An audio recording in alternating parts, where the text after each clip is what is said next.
Well, thanks everyone for coming today. Yeah, and as Mark said, we had kind of a bit of a bad start. My internet died, and the electricity kind of in the area died. But luckily, my kids' school is very close, and so this is where I am. So there are lots of kids in the background playing instruments, and dogs, and chickens, and cows, and goats, and sheep, and so maybe a little noise, and I apologize for that. But today we're gonna, as Mark said, talk a little bit about like buy and sell zones, as I like to refer to them. And buy and sell zones to me is it's a similar thing to supply and demand, but traditionally you have supply and demand, and you have the proximal line and the distal line. I don't use those terms, and I don't use that theory so much, but we focus more on these buy and these sell zones. And if we look at, for example, this little price structure here, where we have a high and we have a low, sorry, a high and a low just here. Um, what I like to do is focus on the move down from here, from the high to the low. Okay, and notice when price came from here to here, um, or even from here to here, it already retraced back up to this part. And so when price retraces like this and then goes on, well, it's clearing out liquidity. Let me do the drawing thingy here. If it works better this time. Yeah, so we have lines here. You can see here, and so essentially, when we have an area that's like this that's formed, um, this is a very attractive price, and you know that there was a lot of volume being traded at this area because of the pattern that it left. So price rallied to this price level. Um, it was there for only one day, and then it left very quickly. So that tells us that this is a very attractive price here. And so, I mean, initially the people who would be looking at this price level, if they didn't manage to get in up here, well, then they would probably wait for price to come back to that area so that they can get in again, because it's an attractive area. And so what they'll typically do is, especially the big banks, is that they'll take their orders and they'll slice them up into small pieces, and they'll nestle them in and around these areas of these price windows that are advantageous price for them or their clients, typically their clients, like so. And so if price comes up to there, then they fill maybe a fraction of the order, and then it goes away. But typically price will have kind of a bit of a, let me see if I can draw, price will normally have kind of a bit of a push like that, and then another push, and then another push. And this pushing higher or lower is simply price seeking liquidity. And when I say liquidity, I simply mean pending orders of some time. So this is, I suppose you could view like a chart like this as kind of like an auction. Okay, and so the higher the price goes, we start to attract sellers. When price goes down, we start to attract buyers. And so when you see a historical level like this that was very attractive based on the pattern that it made, when price comes back up to it, well, then you can expect a similar behavior at and around that area. You can see price came close to it, we didn't quite get there, and then it left. And then price had another push, and then we didn't, and then we started to break down and leave from there. But note here, when price left here, we started to take out these lows here. The people who didn't get out here and didn't get in here, well, then they want to try and get in here. Okay, and so we have a parent area here, because this is the original beautiful kind of price structure where price went up and then left. This one came up here, but we didn't quite make it. So this is a child, because this is established as a result of this. And then we have pushes into the child, and then this was enough. Price was such an attractive price at these levels that it didn't manage to go any higher. So price just kind of fed lower. But notice now that in the meantime, price came to the opposite side of the market. So we have a low, we have a high. Okay, and price came to the other side of the market, which is down here, which is at this area of demand here, this dotted box. Price poked into it, and then it left. And so that tells us that we have kind of like a shift that's happened here, because and we have attractive high prices and we have attractive low prices, and price has now reached the opposing side of the market, and it started to onboard some buyers. Okay, so the marketplace is advertising this really good deal. These people got engaged at this area, and then price left. So when you see something like that, that means that you don't want to be selling at a price any cheaper than the deepest retracement here. Okay, so this is the cheapest price because you want to make sure that price is going to a very attractive high price for selling. Okay, so the people who got off here, sorry, got in here, are looking to get out somewhere, and they're probably going to get out at a price point where prices historically seen sellers jump into the market. So that's going to be around here. So this, of course, make us think, well, maybe price will sell off once it gets up there, and that's the whole concept. So we move into the sell zone, which is above the highest high since this area is established. Okay, and I mean that is right here. So I'm thinking when price comes up to here, we're probably going to see something similar to happen. Okay, let me erase all this stuff. Oops, eraser. Cool. Okay, so that's what we have there, and you can. I mean, this is fractal, and I mean the term. Do you guys? You're all familiar with the what's it called? The Mandelbrot fractal, where you have, it's like a mathematical formula where no matter how far you zoom into it, you see these kind of, it's like a for the programs there, it's kind of a recursive function that keeps going in and exploring kind of the same kind of pattern, but it goes deeper and deeper and deeper within itself. And so you have the patterns you're seeing on a macro level are also present on the micro level, and you zoom into those and you see them re-emerging again and again and again. It's kind of like an infinity machine. It doesn't stop, it keeps going. The more you zoom, the more similar patterns you'll see. And so price is also fractal. And so for that little price structure that we saw just here, where this is that little turnaround point and this is the beginning of the sell zone, well, we have something else where we have another one here. We have a weekly supply and we have a low. And so where would the sell zone start for this weekly supply? But it would start around here. Okay, because this is where price retraced to. Okay, so you have to keep in mind where price turned around, and this turning around in price is telling us that that we have attractive prices above and below those areas. So if I draw once again, draw squiggly lines there. So we have an area of supply, price came up and it went down, and it went down so forcefully we took out these lows. So that tells us that this up here is a very attractive price, okay, which is why I think the price will have a bit of a bounce off that area there. And notice here that we had this price higher here, and it managed to move back down to this area here. And when before price came back down to here, the beginning of the buy zone was the deepest retracement since this area here. So price left here, we went up. Initially it was here, so you wouldn't buy for a price any more expensive than this. So you wouldn't be buying in here. You'd wait for price to come down to at least this level here. Price came to it, so you'd buy here, you'd buy here. Then price leaves, but notice that we can actually move the beginning of our buy zone to down here. So you wouldn't want to pay a price any more expensive than deepest retracement. Price came to it, then price went a little bit deeper, and this is where it managed to attract some buying pressure. And if you kind of wonder, well, why did price stop here, and why did price stop here, and why did price stop here? And that's a really good question. And this is something that, with a fine eye for detail, that you can learn to see.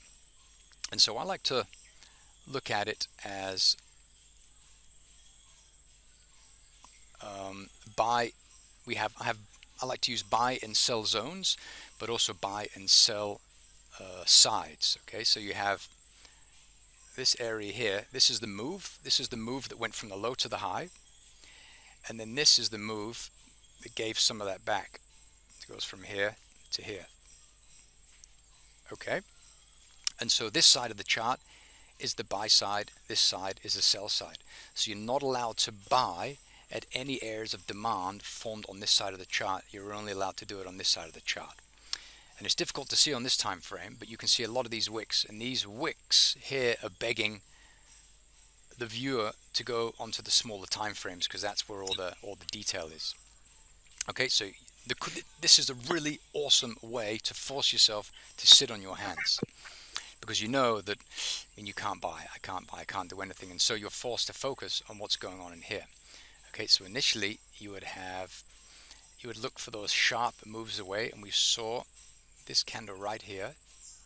Notice that before that we have these white candles, and this is just accumulation. So we're distributing liquidity on the sell side to the retail space who are buying it. So this buying, this selling on the sell side is resulting in the retail side buying, which is driving price higher. So if you look at the deepest pullback since then, it's like this. So if we just mark that off, okay, you see that this candle here moved higher. It closed above the highs of the area of accumulation. So this is a reference point for buying. We almost got there. We got there once, we got there twice, and we moved through it on the third time. Okay, so this is telling us, wow, so we have our metaphorical pancakes that we had in here. Let me see if I can change the color. Put these a little lighter colors. We have pancakes in here, like that. And as we saw on when we discussed this on the smaller time frame, price is seeking liquidity to attract buyers, so it moves lower and lower and lower. So each time price pokes into the area, one of the pancakes disappears. And a pancake is simply a metaphor for a pocket of liquidity, be that, let's just say it's some kind of an order, a pending order. So price comes down to that level, okay? And so would buying anywhere in here make sense? It wouldn't really, because price has to go below that to find the real demand or the next pancake. And once price has gone that deep, the next one is gone, the next one is gone, and you can see they're slowly disappearing. And once this plate has been removed, which it has now, then you have to look lower. And you can see here very clearly, remove some of these little boxes, that we have another candle here. This candle closed above the high of this candle. The deepest retracement, the slingshot, was pulled back to here, so you mark from the low. Oops, wrong thing. Rectangle, so you go from here to that, right there. So this is a new area of demand. This one's been taken out, this one's gone. Sorry, not that one. This one is gone. So that's been removed, and so we have to look lower. And so you do that on any price structure. I like to do it on bigger time frames, and then you can do this on many different pairs, but not all of them will be setting up for you. And so you can have your charts open. Let's say you choose the weekly or the daily swings. You do your analysis, you mark off your areas of demand, and you know when it's time to engage in selling or buying. Now I know that I'm not going to be buying until price comes down here, and now I know I'm not going to be selling until price comes up here. And so for the time being, there's not a lot to do. But what you can do is you can say, well, actually I'd like to engage in the market a little bit more often. Well, then you simply change the time frame, and so you take your macro view on a slightly smaller time frame, and you can see that we have this whole structure here on the weekly chart, but on the daily chart our structure will maybe be this, or maybe this one here. And so let's just do that for this one just here, because I think that'll be a really interesting exercise. So we'll go down to the smaller time frame. Let's go to the daily, or even the 4 hour, and zoom out a little bit. And here we have the same thing happening, where we have so we have our buy zone. I'll mark that green. So from here to the high, this is the buy side, and this is the sell side from here until here. The only problem with this so far is that price could continue going higher, and the fact that it's reacting at this daily demand here tells us that we have a good likelihood that we're going to continue higher. So what I like to do, a rule of thumb, is I want to see it move through about 50%, give back 50% of the move. So I want price to move back to around, let's say, around here. Once it moves beyond this area here, then it's fair game. Then I divide the chart. I can say, cool, I have my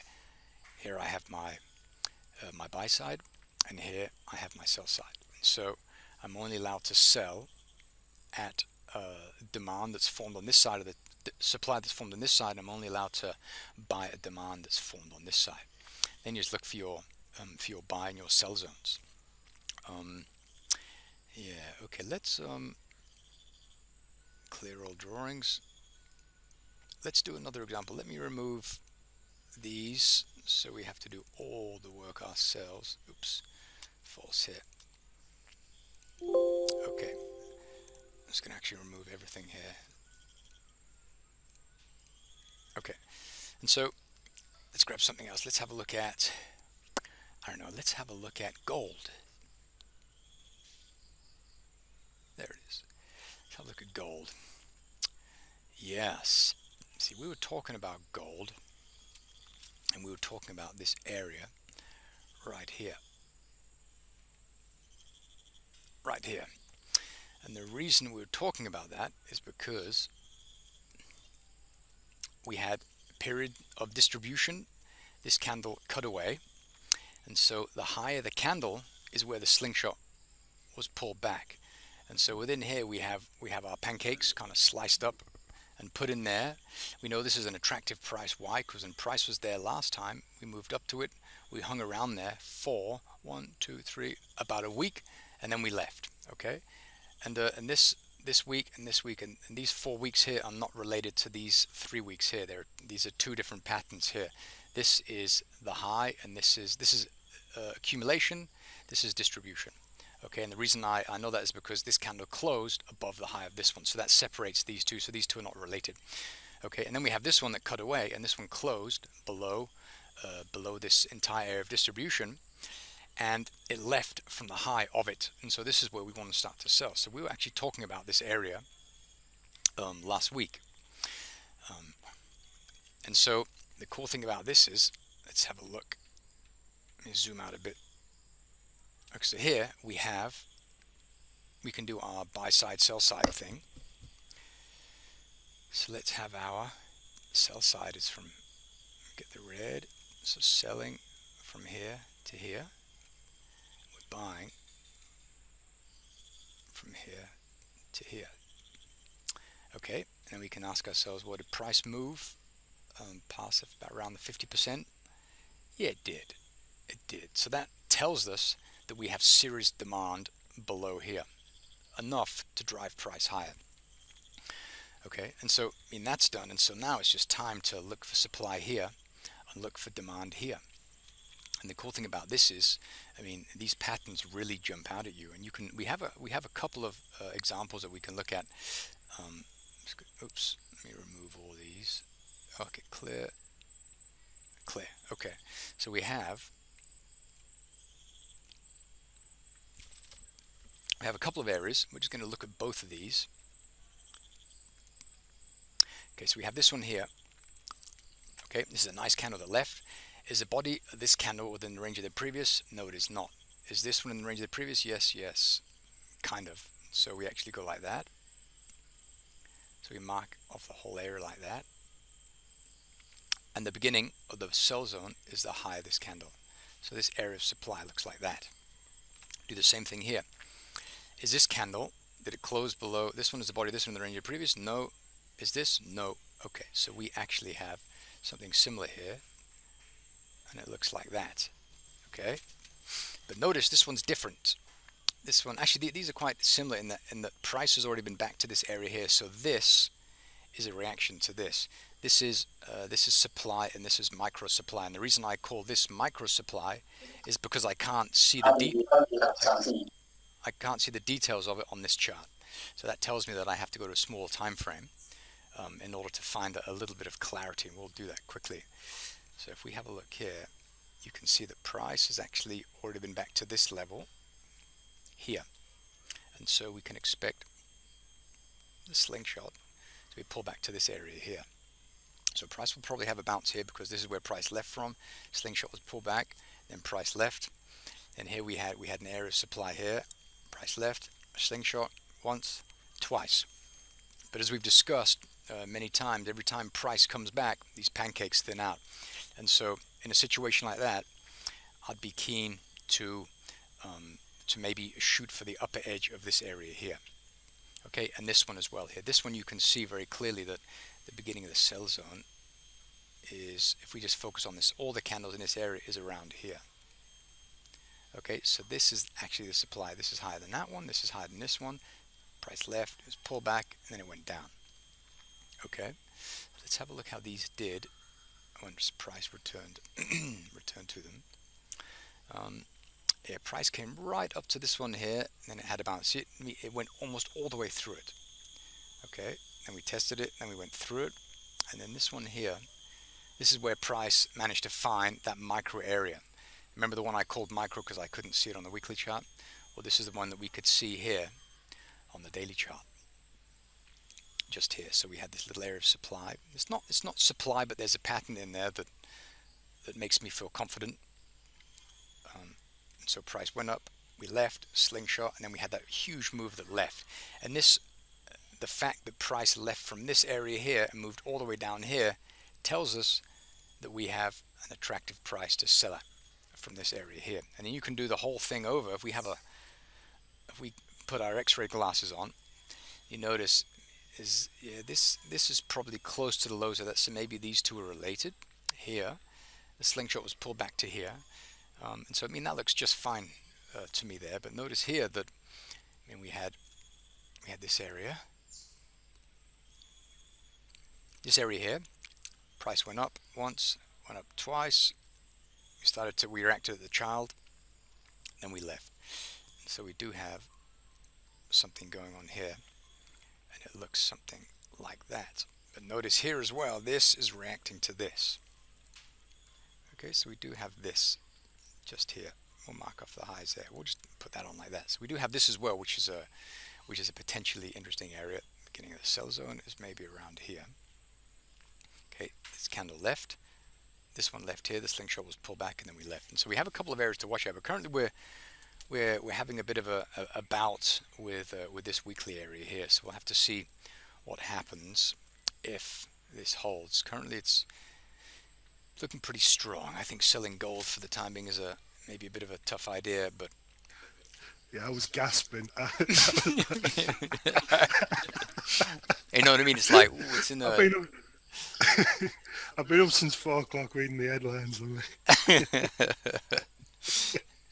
But if you think about it, let's go to the weekly chart, the monthly chart. Look at that. Let's remove all of these. We start over. Look at that. Price is getting it's really high, and so I was discussing this area, but I was also discussing this area here, and this is an interesting area because price. We have this area up here, just here. Price came to it, we left. Came to it, left. Came to it, and on the next one, I don't know. Maybe this one is just below that one. Price left. So this whole move, this whole retracement originated from this price point here. So I will be looking for stop hunts in this area here in order to short. Also, we have swaps that are negative.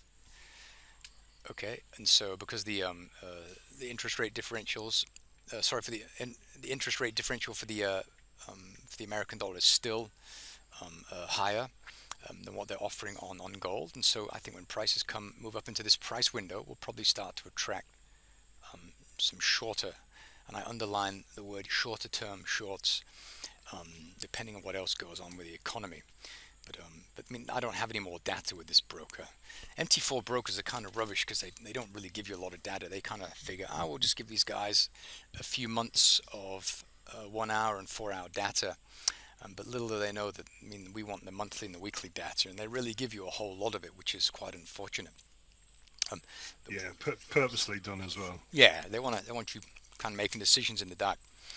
But we have enough here. This is a really nice release. Look, when price came from here, moved all the way down here.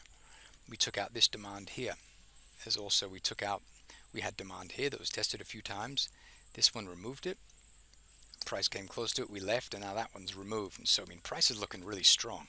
It's looking very, very strong for this. But I think that once we kind of poke into this area here, and also we're still struggling with this weekly area of supply here, we might have a little retracement before we continue higher up to this area here. Do you think that's when the coronavirus vaccine will be available right at the side? That's crazy. Panic over. Honestly, that's crazy. The fact, rather, the rumor that it was leaked from a lab in Wuhan. Isn't that Yeah, crazy? it was the New York Post yesterday. So I, I'd heard rumors, Sarah had heard rumors, and obviously you don't want to instinctually jump to the conspiracy theory, but then when you have a look, there it was in some mainstream Yeah. media that it did.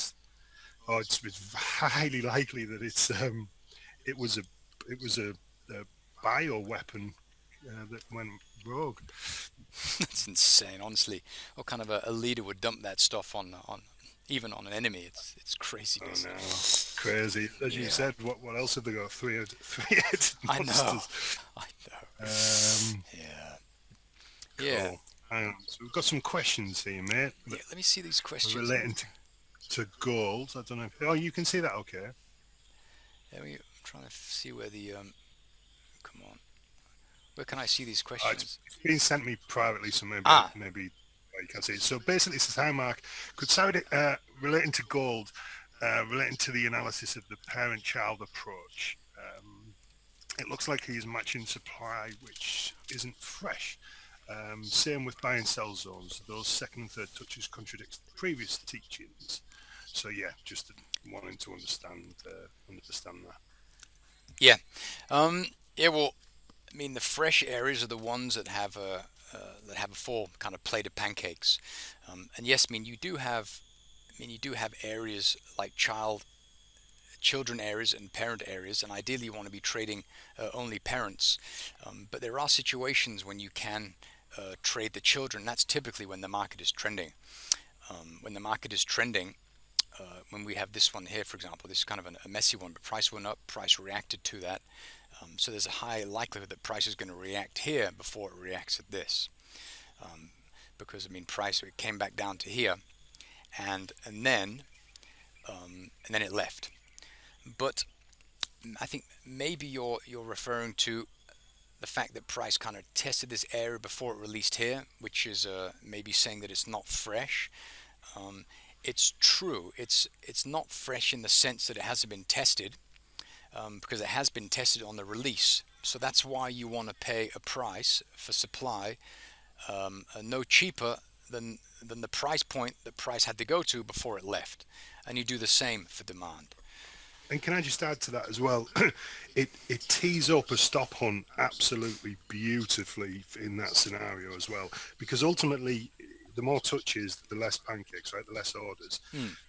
But you're still at the perfect. You need to understand, guys. You're still at like the buy low, sell high, right? Yeah, Um,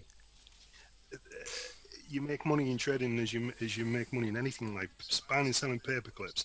So if that scenario is true, they're gonna induce people in and then go deeper, then spank them. So these scenarios, this is what I'm talking about. This is why it's I'm hyper excited to to be doing this collaboration because of that reason. That's the whole reason a stop hunt happens because these orders have kind of gone, and then they can do it at these better prices. yeah, that's right. I've got I've got some charts we can look at, mate, or we Yeah, can look at let me we can continue on with gold if you want. um let's do it. What do you have in mind? Yeah. So see that? Oh, hang on. So go back to where you were a minute ago. There you go. Oh, sorry. I didn't see what time frame that was. Keep going This one? down. It was like, yeah, Weekly, yeah. there. Yeah. So you see that level where we've got on the bottom left. So I guess you could draw a zone This from one the here. right furthest point left. This one? No, at the bottom, furthest point left. There. Yeah. Yeah, here. Oh, I can draw, can I? Can I draw on there? Yeah, let me give you the Yeah, go on, I'll draw on it. yeah, I'm gonna share remote control. Mark. All right then. It's all you.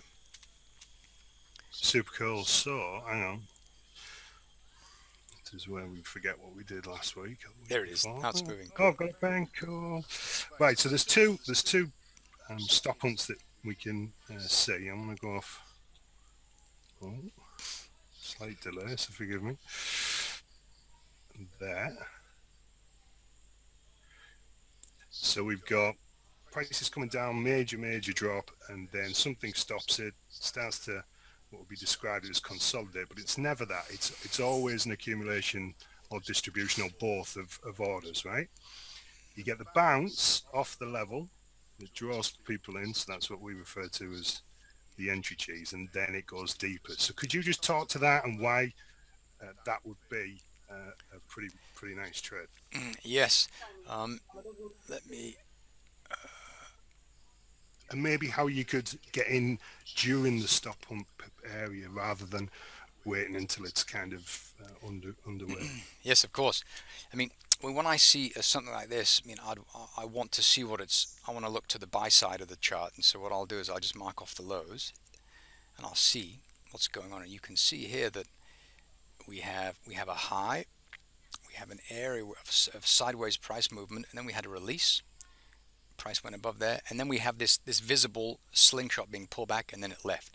So I would mark this off as the beginning of the buy zone, and I would mark off this area here as the area of demand. Okay, and so price, this is price feeding into the child. One test, two tests, three tests, and then we had price essentially ate all the pancakes and looking for a new pancake, and so it went to the parent, which is just here, and this is where price had the next bounce, and we had a couple of bounces, and then this area here moved through it. And so I think actually, Mark, if you think about it, I think stop hunts are happening at this the children. So price is like beating the children. It sounds so politically incorrect, but Goes to the parent. yeah. And so yeah, the children get taken out, and then price goes to these parent areas, and this is where you see the real relief. And I think that the child areas are just like kind of bait, like you say.